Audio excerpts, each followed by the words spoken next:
بڑی علامتیں جو کہ بالکل خرق عادت کے انداز میں ہوگی، جن کا معاملہ جو ہے وہ آپ کے ناپ تول میں نہیں آ سکتا،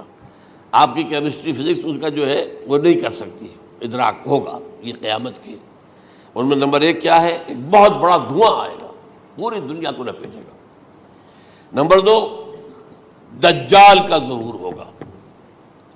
جو اپنی خدائی کا دعویٰ لے کر آئے گا اور بنوائے گا۔ اس کے ہاتھ میں ہو جائیں گے، قبضے میں ہو جائیں گے سارے ذرائع پیداوار کے۔ پھر یہ ہے کہ دابۃ الارض، زمین سے ایک حیوان نمودار ہوگا، زمین شق ہوگی۔ ابھی میں کہہ رہا ہوں خرق عادت ہے، یہ چیزیں وہ نہیں ہیں جو ہماری کسی حساب کتاب میں جو باتیں پہلے آئی ہیں وہ تو حساب کتاب میں آ رہی ہیں، ساری سمجھ میں آ رہی ہیں، ساری چیزیں مشاہدہ ان کا ہو رہا ہے۔ لیکن یہ ہے کہ دابۃ الارض، یہ کہتے ہیں کہ کوہ صفا، اس میں تو نہیں ہے حدیث میں، کوہ صفا پھٹے گا اور اس میں سے ایک حیوان دابہ وہ ظاہر ہوگا، تو اسی لیے فرمایا ہے وَإِذَا وَقَعَ الْقَوْلُ عَلَيْهِمْ أَخْرَجْنَا لَهُمْ دَابَّةً مِّنَ الْأَرْضِ تُكَلِّمُهُمْ، تو ہم اندر سے پیٹ کے چیر کر زمین کے پیٹ کو ایک حیوان کو برآمد کریں گے جو انسانوں سے بات کرے گا، گفتگو کرے گا۔ نمبر چار، طلوع الشمس من المغرب، یہ بھی خرق عادت، سورج تو طلوع ہوتا ہے مشرق سے، غروب ہوتا ہے مغرب میں، لیکن اس وقت معاملہ الٹا ہو جائے،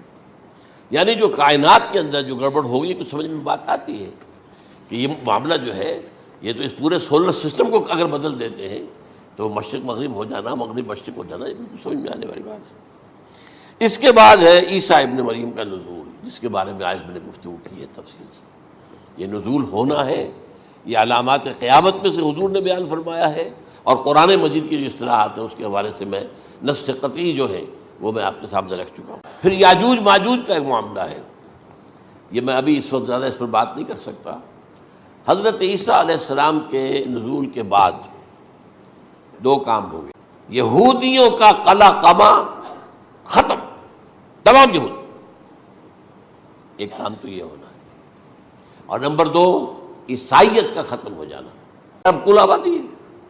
لیکن اس کے بعد آتا ہے یاجوج ماجوج کا خروج۔ یہ یاجوج ماجوج میرے نزدیک چائنا اور رشیا ہے، ان کی مجموعی طاقت اتنی ہوگی اور یہ اس طرح آئیں گے ہر اونچائی پر سے اترتے ہوئے۔ پھر یہ تو اگر آپ کو کبھی اندازہ ہو یا کوئی آپ جانیں ان لوگوں کو جو ان چینیوں سے واقف ہیں، وہ کہتے ہیں زمین پر ہلتی ہوئی کوئی چیزوں سے وہ چھوڑی چھوڑ کے کھا جائیں گے۔ جہاں وہ جاتے ہیں ایز اے لیبرر، وہاں کے جو سارے کتے ہیں ختم،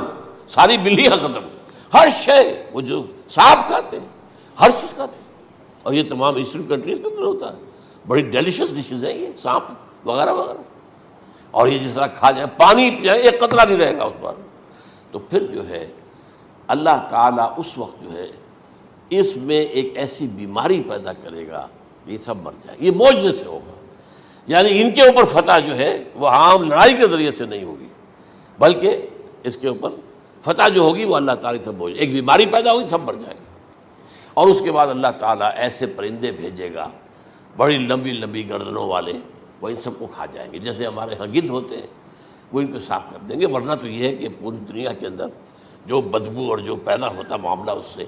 تو اس نوع انسانی کی بقا ممکن نہیں تھی۔ ان کے خاتمے کے بعد پھر یہ ہوگا کہ حکومت اسلامی جو ہے پوری دنیا میں حضرت مسیح علیہ السلام کی ہوگی، 45 برس وہ رہیں گے، اسی میں وہ کہلن بھی آ جائے گا، وہ فی المہد و کہلن جو میں نے شروع میں بیان کیا تھا، اسی میں پھر یہ ہے کہ وہ شادی بھی کریں گے، ان کی اولاد بھی ہوگی، اور پھر ان کا انتقال ہوگا تو حضرت حضور صلی اللہ علیہ وسلم کے حجرے میں، وہیں پر جہاں حضور اور ابو بکر اور عمر رضی اللہ تعالیٰ عنہم دفن ہیں، وہیں پہ ان کو دفن کیا جائے گا، اور قیامت کے دن حضور فرماتے ہیں کہ میں اور یہ تینوں ساتھ